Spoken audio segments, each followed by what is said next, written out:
Digital Designer Designation, the podcast.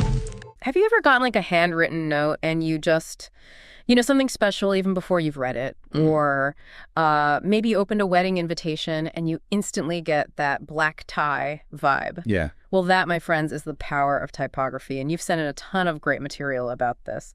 So today's deep dive, we're going beyond just what looks good to uncover its hidden impact.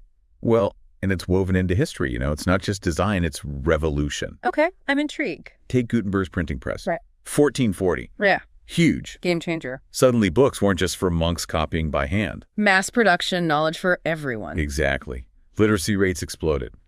But even before that, Nicholas Jensen in the Renaissance, he's reviving Roman typefaces, influenced by calligraphy.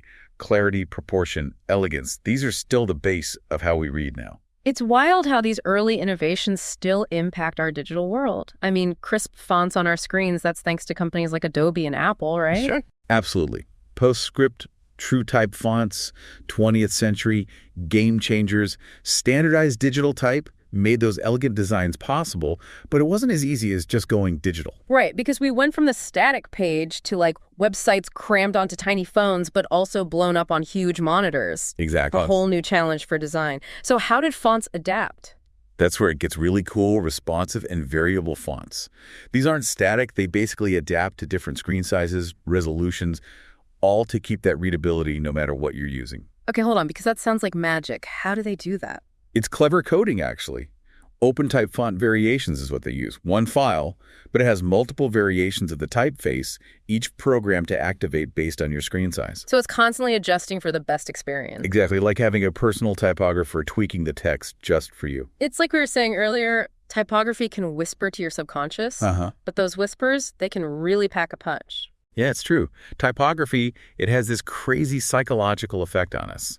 Shapes how we see things, our emotions, and a lot of times we don't even realize it's happening. Wait, so you're saying just the font itself can change how I feel about something I'm reading? Absolutely. There's this experiment, fascinating actually, by Errol Morris, presented people with, get this, the same statement, but just in different fonts. And you know what?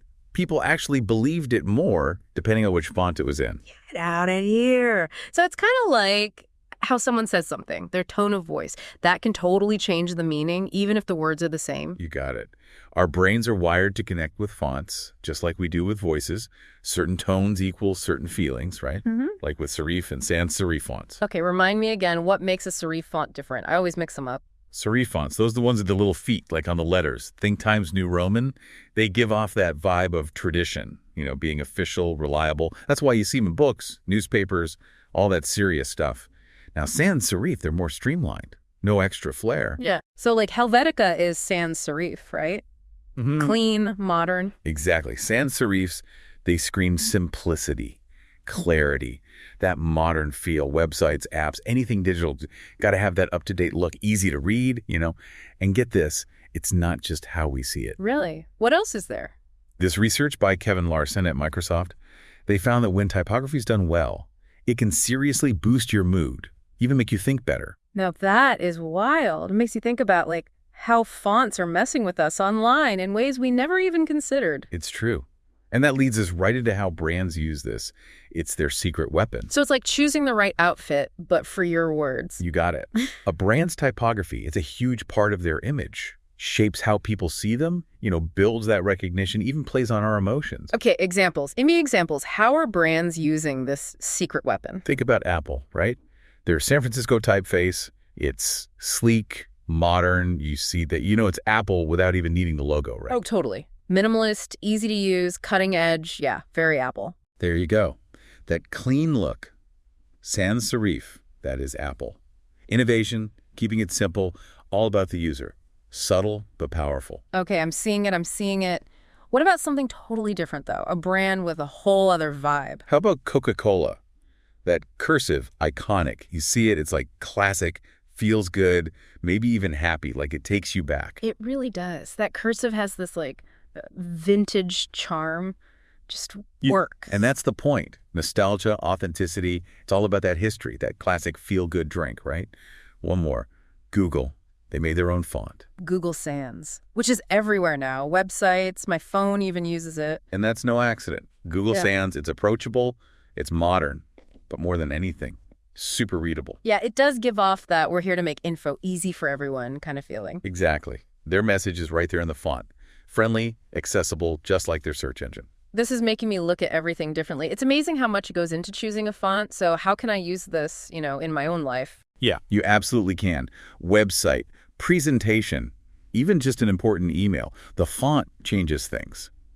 First off, think about who you're talking to. What's the message you want them to get? Right. So a font that's good for like a tech company, probably not right for a bakery or something. Exactly. And the medium matters too. Print versus digital. Big screen, small screen, and of course, what's the goal? Do you want to sound official? Friendly, Yeah. modern. Every font has a personality. It's like casting actors, but for words, gotta find the right one for the role. I love that. And luckily, we've got help. Websites, Font Squirrel, WebType. They're great for finding good fonts, making sure they work on everyone's computer too. Bookmarked. But what about accessibility? Gotta make sure things are inclusive. Huge point. We can't forget that. When you're picking a font, think about folks with maybe they've got trouble seeing. Larger sizes, clear letters, good contrast with the background. That's key.